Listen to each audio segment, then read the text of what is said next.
Do you ever just hit it so good at the range but can't translate it to the course? Today I'm going to show you how we can translate that from the range to the course with good practice. Here we go. So for me, it's very common to see a lot of golfers hit extremely well at the range, almost like the professionals, but then they just can't translate it when they're on the course and they wonder why, right? There's a couple things we're going to talk about today for being a reason why you can't translate it properly. Now, number one, the one thing I see with people at the range is they just take a ball and they just start hitting it, right? They hit a ball well. Oh, that was so pure. That was so good. Great shot. But where are you aiming, right? Where are you aiming? That's the biggest thing. You want to pick out a target to hit. If you're not picking out a target and you're not aiming small, when you get to the course, you'll be like, now you're picking out a target, you won't have practiced that exact motion and feeling. What I want you to do is say, okay, I'm picking out a flag, or I'm picking out the base of that tower. When you pick out a target, now you can see, okay, now I'm aiming at that target, right? Already, now I'm just going to be swinging towards that target. You already make your practice similar to the course. Now I got to play the wind. Now I got to see how close I get to the pin, right? Now, if you hit a bad shot, you're going to be like, okay, I wonder why I hit a bad shot when there's a little bit of pressure, right? That one went right at the pin. Now I know, okay, I guess I'm hitting it well when I aim to a target. Now do that 5 or 10 times. See how many times out of 10 you'll be able to hit close to that target. So I take this club again. And I hit again to that target. Now I played that a little right. Thought the wind was going to take it left as it's howling off the right. But it didn't. So now I get to see, okay, I missed that ball maybe 5-6 yards to the right, which is not what I wanted to do at all. You get to play like you're at the course when you're at the range. So that's one of the most important things I would say to do. Pick a target out in the distance. Now this also goes for your driver. When you have your driver, and I see people just absolutely beating on their driver at the range, that's great, but that's not going to translate to the course. What I want you to do instead is pick out a fairway to hit, right? If I look in the distance here, if I'm a longer handicap, if I'm a higher handicap, I would pick a larger fairway to hit. Let's say in between these two big electrical towers or posts, right? If I pick out that fairway and I go ahead and try and hit it now here, right smack dab center of those two. Now that's one fairway in regulation that I just hit. Now I want you to hit 10, right? I want to see 10 of those and see how many you can get in between that area out of 10. You'll be able to see, oh, now, okay, I'm slicing it actually. I'm missing my fairways right. When you go to the course, it will be the same thing. You'll be missing your fairways right. You'll know where your miss is.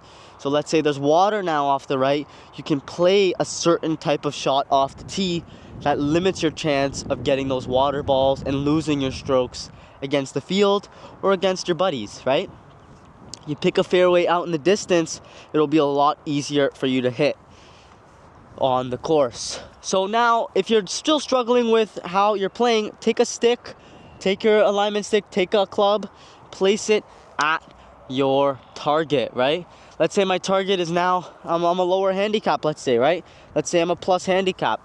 Or let's say I'm a scratch or 5 or 10 handicap and I want to test my skills, right? Let's say I'm a lower handicap, 10 handicap, 15 handicap. I want to test my skills to see, okay, now I'm going to pick out the target where it's just one pull. It goes from the left to the right side of the pole. Very tight fairway. I'm going to take my alignment stick. Now I'm aiming there, right? Already now my whole body is aimed there. My shoulders are aimed there. My feet are aimed there. If we're, aiming willy-nilly, we don't really know where we're aiming here. We will have to know by placing a stick down, placing one of our clubs down to say, okay, now I'm aimed in the right direction. Now all I have to do is follow this alignment stick aid, right?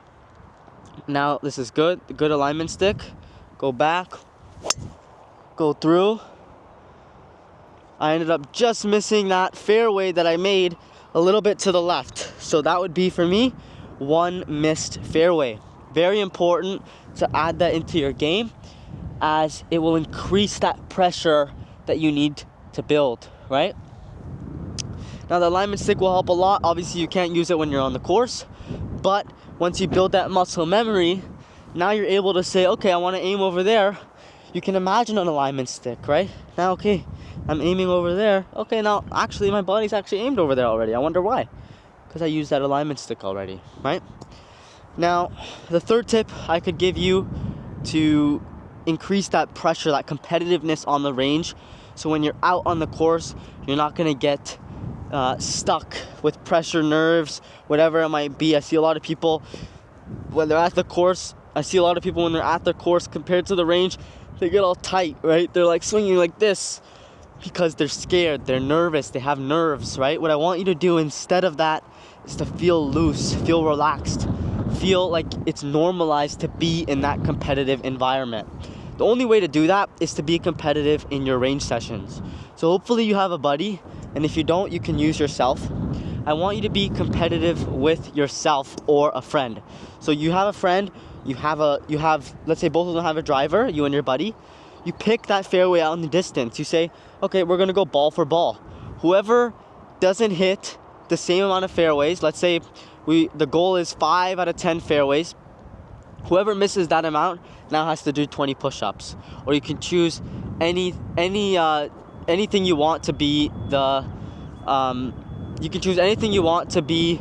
punishment, right? You can say, okay, if I beat you in this drill, which is closest to that pin, or how many balls we can get within that little fairway that we made, you're paying for dinner tonight, right? That kind of competitive aspect really will make you say, all right, you know what, I'm gonna do this now. Shake on it, let's go. Now we're competitive, right? I really want to be able to hit that fairway. And then what you'll really find is your real misses come out, right? When you're really competitive, you get a little bit of nerves on you, get that little bit of that competitive edge.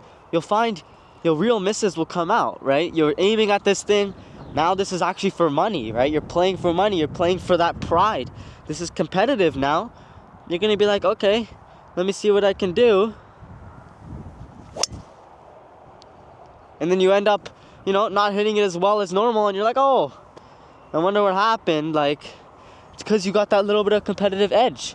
And you know what? That's actually good. It's good for your game because you end up being able to play under that pressure, right? If you can learn how to play under that pressure, you'll end up swinging it a lot better overall.